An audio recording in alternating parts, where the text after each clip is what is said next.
Usap ako sa inyo, nakaluhod na huwag ninyong kalimutan ito ay legal. It could spell the difference of what we have now, what we can pass to you, our children. At anong maibigay mo sa iyong mga apo at mga apo at mga anak ng mga apo mo. Alam mo, may mga tao talagang ayaw ko sanang lumipas na. But every time sa ating history ni kung may presidente man who started first of all, nauna, gusto niyang kulikutin, pakialaman, kalkalin niya ang Constitution.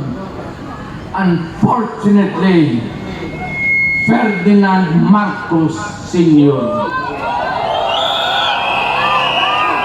Kaya nakataroon tayo ng from 4 years to another 4 years to martial law hanggang naging 20 years. He could have done it in 10 years. But because they wanted themselves in power, may mga tao dito kayo, lumigit, binanganak kayo si Marcos, namatay lang kayo dyan sa nilibing kayo, si Marcos pa rin ang presidente niyo. Yan ang, you know, kayo sa likod, yung mga lumad, ano kayo makakaintindihan dyan? Kayo mga Ilocano, kami yung mga Bisaya,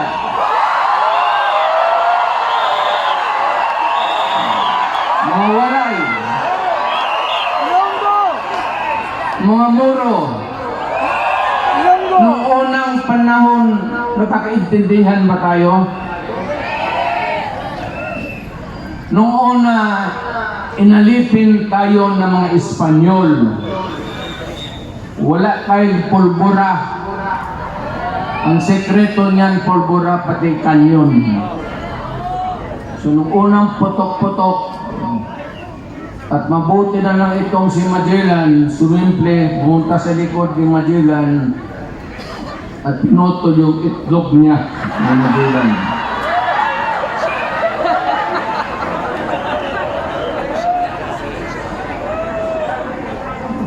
Kaya nung naging presidente ako, totoo yan, kayo. Lakas tayo Pilipino.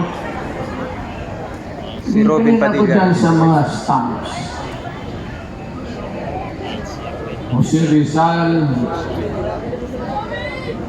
Bonifacio, Apolinario Mabini, si Jacinto, Robin Padilla is in the house, mga kababayan. okay yan sila. Naririnig na natin noon sa mga lulo ko na ito mga mahusay ng tao. Nandito na po si Senador. Pero nung papalaki ako ng palaki, bakit puro Tagalog dito? May Ilocano. Sabi ko, wala ba tayong Bisaya na hero?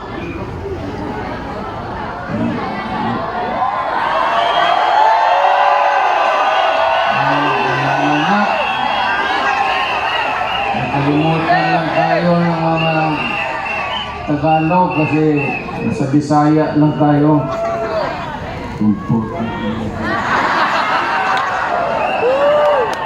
Kaya nung na-presidente ako, tinawag ko ito ba historical commission natin. Ano, stamp natin. Hoy! Ano.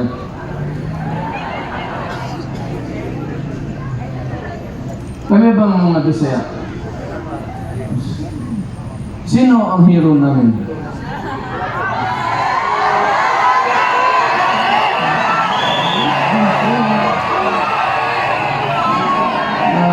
Balitaan namin si Daguhoy sa Cebu.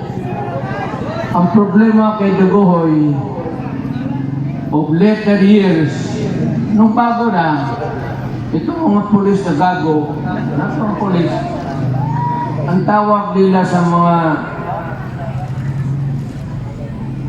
ganun, Daguhoy.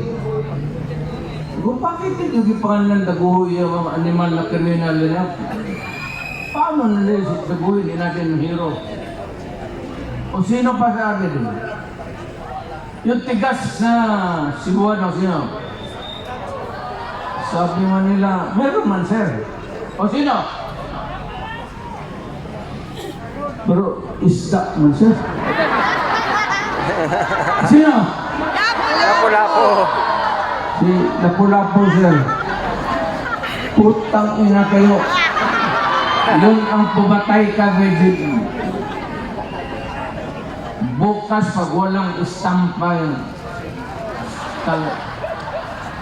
Kaya ngayon, nandyan na si Lapu-Lapu. Tapos si Daguhoy.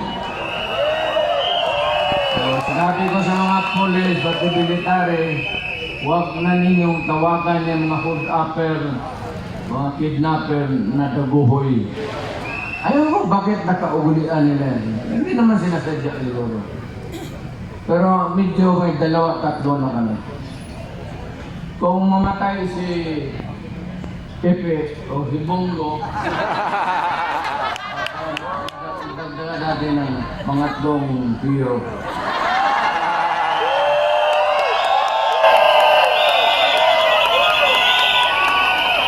Ito hindi ko na lang kabain ang